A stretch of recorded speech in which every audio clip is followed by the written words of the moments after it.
Demak, yana bitta quyidagi misolni ko'rib ketamiz.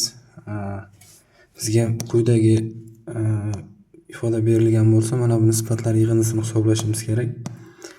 Bunday holatlarda ko'proq to'la kvadratlarga ajratib yechiladi.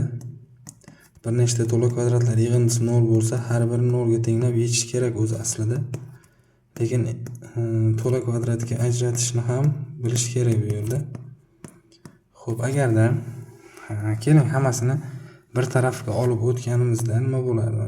AB'lar, BC'lar, AC'lar olib o'tganimizda mana bundan bitta A kvadratni, bundan AB'ni, bundan B kvadratni olib bersak, to'la kvadratga keldi deylik.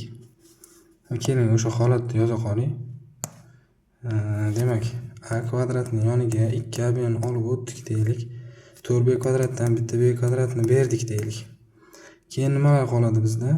Mana bu yerda 3B kvadrat qoladi. Keyin minus 6BC bor. Keyin yana minus 3CA bor. Plus 9C kvadrat bor. Lekin bu holatda mana bu qismida yana A paydo bo'ldi. Ya'ni mana bu to'la kvadratga ajralgan taqdirda ham minus B kvadrat bo'lgan taqdirda ham bu yerda A bor.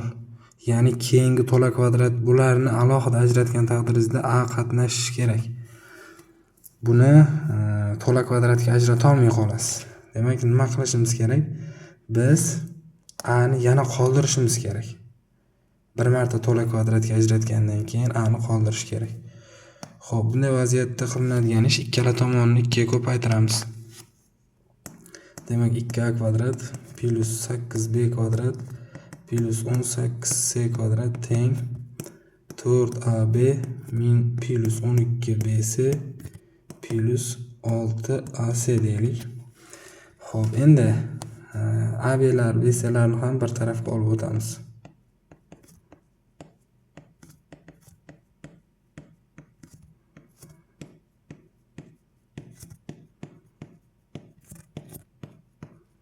Hammasini minus qildik. Endi mana bu yerdan bitta A kvadratni, bundan AB'ni, mana bu yerdan 4B kvadratni olamiz. Shunda mana bunday holat bo'ladi. A kvadrat minus 4AB plus 4B kvadrat. Buni bitta guruh dedim. Tegida qizil bilan chizilganlardan oldim.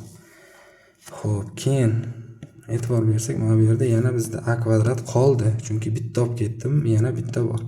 O'sha A kvadratni yozamiz. Yana nima bilan guruhlanadi desa, yana endi AC bilan guruhlanadi. Minus 6AC buni yoniga yetishmayotganini C kvadratdan olamiz. Mana bu yerdan olamiz. Shunda 9C kvadrat yetishmayapti. Plus. Xo'p, qolganlarni guruhlaydigan bo'lsak, B kvadratlar 4B kvadrat qoldi, minus 12BC qoldi, plus yana 9C kvadrat qoldi. Teng 0. Hammasini ishlatdik. Har bir qavsimiz to'la kvadratni beradi. A minus 2B ning kvadrati, A minus 3C ning kvadrati,